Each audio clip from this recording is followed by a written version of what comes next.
करण्याचं आमचं नियोजन आहे. दादा, मदतीचे निकष जे आहेत ते निकष कसे पूर्ण आहे? हा 233 कोटी रुपये ते 37 लाख जे शेतकरी आहेत त्यांना कसे पूर्ण कुणी सांगितलं तुला? तुम्ही कोण?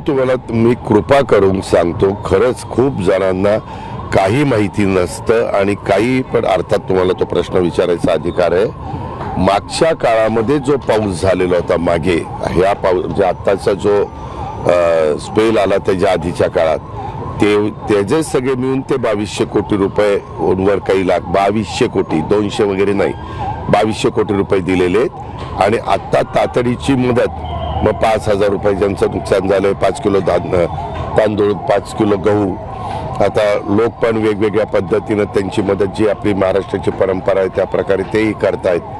पण आता त्यांचे जसे जसे प्रस्ताव जिल्हाधिकाऱ्यांच्याकडनं मंत्रालयामध्ये येतील तसं तसं आपत्ती व्यवस्थापन आणि मदत पुनर्वसन व्यवस्थापनाकडनं मदत ही तातडीनं दिली जाणार. आता isakal.com आहे देशातील नंबर 1 ची मराठी न्यूज वेबसाईट. प्रत्येक अपडेटसाठी isakal.com ला नक्की भेट द्या.